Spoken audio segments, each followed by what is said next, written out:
میں نے اپنے بھائی سے کہا، ہاں یہ زیادہ ہو گیا ہے۔ میں شرمندہ ہوئی۔ میں نے کھڑکی سے باہر دیکھا اور سفر سے محسوس ہوئی صحرائی صحرا، حد نگاہ تک سکون۔ میرے بڑے بھائی نے بچپن میں حج کیا ہوا تھا، اس لیے وہ اپنے آپ کو اس سفر کا ایکسپرٹ سمجھ رہا تھا۔ لاہور پڑھ کر بار بار نفی میں سر ہلاتے ہوئے میری طرف رہ رہ کر دیکھتا رہا۔ آخر بولا، لیبل سے تمہاری کیا مراد ہے؟ جیسے لوگ کہتے ہیں حاجی حاجن، ایسے لوگ تمہیں کہیں گے عمری؟ آسیہ عمری، آسیہ عمری، آسیہ عمری۔ شروع میں ہنسی اس کی بات پہ، اب شیطان اس کے پاس جا چکا تھا شاید۔ میں تنگ آ کر امی کے پاس بیٹھ گئی۔ ہم نے بہت سی سیٹیں لے رکھی تھیں تاکہ جس کو سونا ہو وہ سو جائے۔ امی اپنی 3 سیٹوں پر لگاتار بیٹھی ہوئی تھیں۔ وہ کہہ رہی تھیں کہ اپنے بچوں کی حفاظت کرنی ہے، اس لیے وہ سو نہیں سکتی۔ کلاس میں اکیلے بیٹھ بیٹھ کر میں فیمیل کمپنی کو ترسی ہوئی تھی۔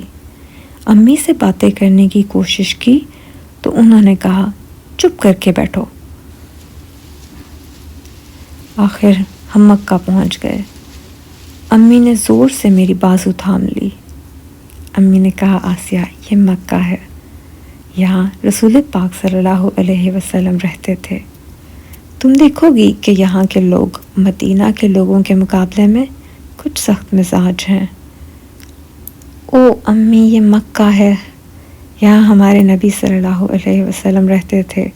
میں بہت خوش ہوئی۔ قافلے کے ساتھ پیدل چلتے چلتے ہم مسجد الحرم میں آ گئے۔ احرام تو ہم نے راستے میں ہی ایک بڑی سی شاندار مسجد میں رک کر پہن لیا تھا۔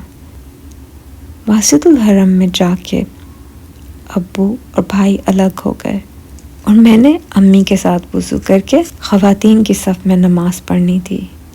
امی ابو نے ایک جگہ مقرر کر دی کہ جو بھی گم ہو جائے اس جگہ آ جائے۔ امی نے احرام پر ایک بڑی سی چادر بھی لے لی تاکہ اگر کوئی بچھڑ جائے تو بھیڑ میں امی کو ان کی چادر سے پہچان لے۔ نئی جگہ تھی، میں ہر چیز رک رک کر دیکھنا چاہ رہی تھی۔ امی نہ رکنے دے رہی تھیں نہ کچھ دیکھنے دے رہی تھیں۔ مسجد کے صحن میں ایک بیمار عورت نظر آئی۔ اس عورت کی ایک ٹانگ دوسری ٹانگ سے کئی گنا زیادہ موٹی تھی۔ وہ بہت تکلیف میں تھی۔ امی نے رک کر دیکھنے ہی نہیں دیا۔ وہ میری بازو زور سے تھامے ہوئے مجھے مسجد کے اندر لے گئیں اور بتایا، آسیہ یہ صفا مروہ کے پہاڑ ہیں، تم نے پڑھا تھا نا یہ واقعہ۔ میں اتنی ایکسائٹڈ ہوئی، میں ان پہاڑوں کو دیکھنا چاہتی تھی رک کر، پر امی جان چلتی ہی جا رہی تھیں اور میرا بازو ان کے ہاتھ میں تھا۔ چلتے چلتے امی نے کہا، یہ لوگ دیکھو جو تیز تیز چل رہے ہیں، صحیح کر رہے ہیں۔ میں نے بھی صحیح کرنی ہے امی، پلیز رک جائیں، ایک لمحے کو رک جائیں۔ امی نے مجھے بازو سے کھینچتے ہوئے کہا، چلتی چلو چلتی چلو، چپ کر کے چلتی چلو، ہم بعد میں صحیح کرنے آئیں گے۔ میں پہلے ہی بڑی چڑچڑی ہو رہی تھی، کئی دنوں سے ڈھنگ کا کھانا بھی نہیں کھایا تھا۔ اس بات پر تو میرا دل ہی ٹوٹ گیا۔ امی پوری قوت سے میری بازو کھینچ رہی تھیں اور میں سر زمین کی طرف جھکائے ہوئے اپنے قدم روک رہی تھی۔ میں یہی سوچ رہی تھی کہ امی میری کوئی بات نہیں مانتی، مجھے یہاں لائی ہی کیوں تھی اگر کچھ دیکھنے ہی نہیں دینا تھا۔ اچانک امی رک گئیں۔ بہت خوشی سے امی نے کہا، سامنے دیکھو۔ میں نے سوچا، یہ ان کا موڈ اتنا اچھا کیسے ہو گیا؟ رک کر خود مجھے کہہ رہی ہیں کہ سامنے دیکھو۔ میں نے سامنے دیکھا، آنکھیں پھٹی کی پھٹی رہ گئیں، جیسے روح کا کوئی تعلق ہو اس جگہ سے۔ میری روح یہاں آنا چاہتی تھی اور میں اس بات سے بے خبر تھی۔ ایسا لگا کسی نے کہا، تم یہاں آنے سے انکار کر رہی تھی۔ محرابوں کے بیچ میں سے نظر آتا ہوا خانہ کعبہ۔ امی نے خوشی سے کہا چلو۔ اس بار میں نے ریزسٹ نہیں کیا۔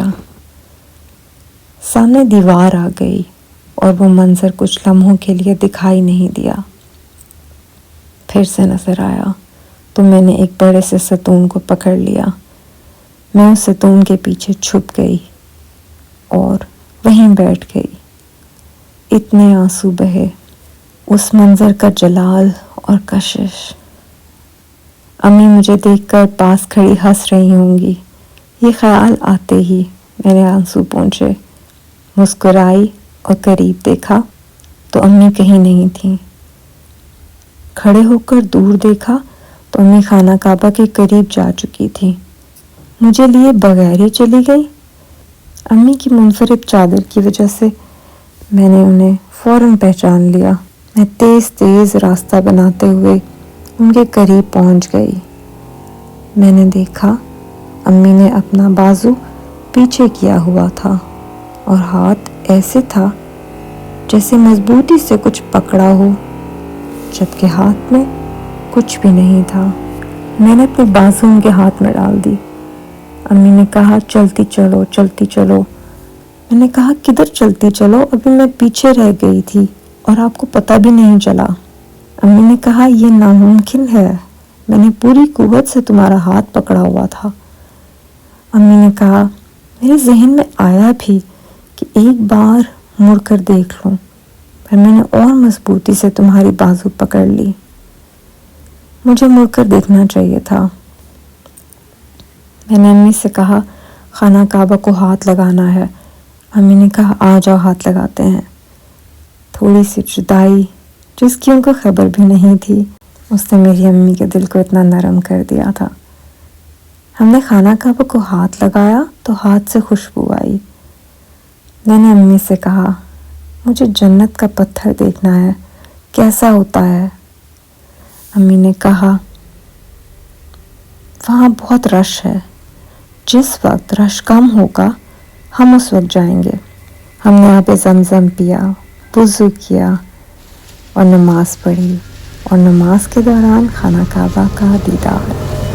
ہم کھانا کھانے چلے گئے۔ مکہ کی اونچی نیچی گلیاں اور وہاں کا کھانا بہت مختلف تھا۔ سخت چاول اور روٹیاں دونوں کو چبانا بہت مشکل لگا۔ مجھ سے زیادہ کھانا نہیں کھایا گیا، پر میں خوش تھی کہ چلو ڈھنگ کا کھانا ملا۔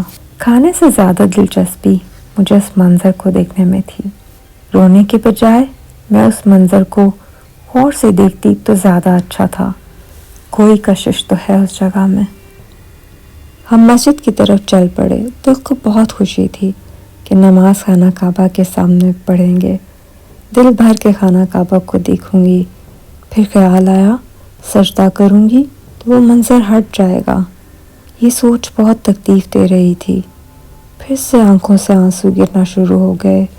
ایک ہاتھ امی نے پکڑا ہوا تھا اور دوسرے ہاتھ سے میں آنسو پونچھ رہی تھی، اس بات سے بے خبر کہ آگے میری زندگی کا کتنا انوکھا واقعہ ہونے جا رہا ہے۔